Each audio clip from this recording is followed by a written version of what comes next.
अस्सलामुअलैकुम फ्रेंड, केम छो बधा। उम्मीद करूँ छूँ કે બધા મોજમાં જ હશો। આજે આપણે બનાવીશું ચણા અને બટેકાનું શાક।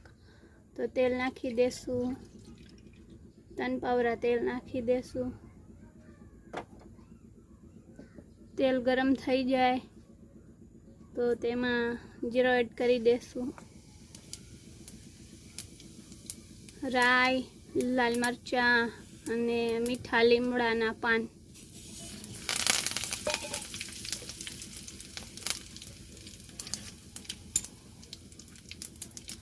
અને ડુંગળી એડ કરી દેશું।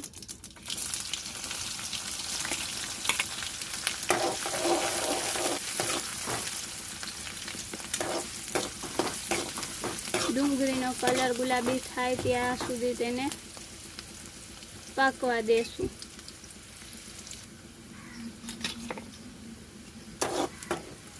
તો સહેજ ડુંગળીનો કલર બરાબર થઈ ગયો છે। હજી થોડીક 1 મિનિટ સુધી સાતળી લેશું, પછી તેના અંદર આપણે ટામેટા એડ કરી નાખશું।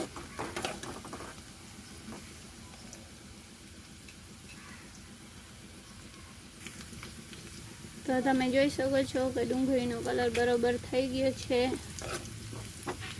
તો હવે એની અંદર આપણે ટામેટા એડ કરી દઈશું અને સ્વાદ પ્રમાણે મીઠું નાખી દઈશું।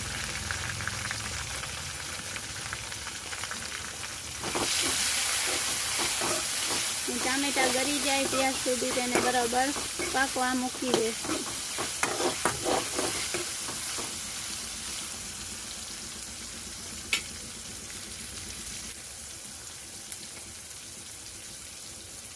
તો હવે આપણા ટામેટા બરાબર પાકવા આવી ગયા છે, ગળી ગયા છે બરાબર। તો હવે એના અંદર આપણે નાખી દઈશું લસણ, લીલા મરચાં અને કોથમરીની પેસ્ટ અધકચરી ખાંડેલી એડ કરી દઈશું અને બરાબર મસાલાને પકાવવા મૂકશું।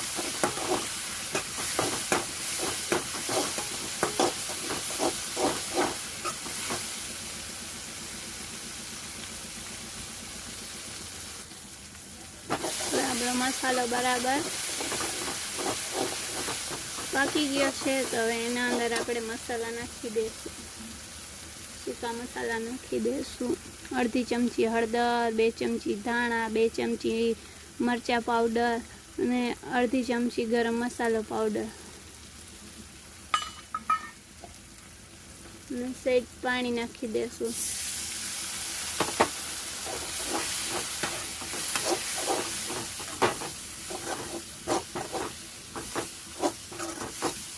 મસાલાને બરાબર પ્રોપર રીતે સાતળશું અને પાકવા મૂકશું। બરાબર મસાલો સરખો તેલમાંથી આવી જશે ને ત્યાં સુધી તેને મિક્સ કરીને હલાવતું રહેવાનું।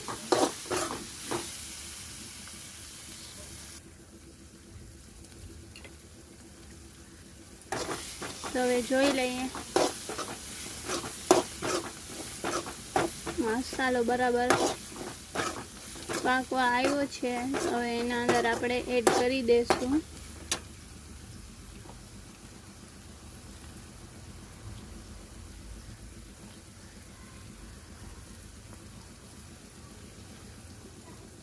ચણા ને બટેકા એડ કરી દઈશું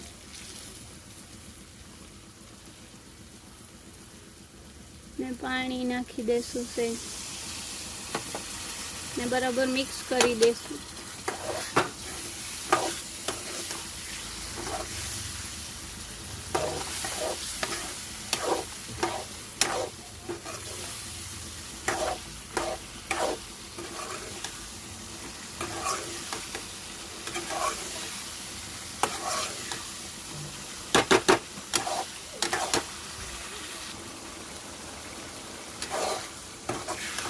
હવે આપણો શાક બરાબર રેડી થઈ ગયો છે। તો હવે આપણે એને પ્લેટિંગ કરી દઈશું।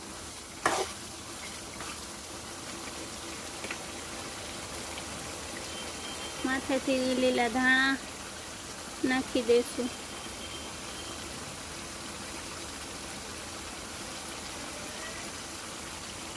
તો આપણું શાક રેડી છે. તો તમે જોઈ શકો છો કે આપણું શાક રેડી થઈ ગયું છે. ચણા અને બટેકાનું શાક સાથે ડુંગળી, છાશ, રોટલી અને ભાત. તો તમને મારી રેસિપી ગમી હોય તો મારા ચેનલને લાઈક કરો, સબસ્ક્રાઈબ કરો અને કમેન્ટ કરો.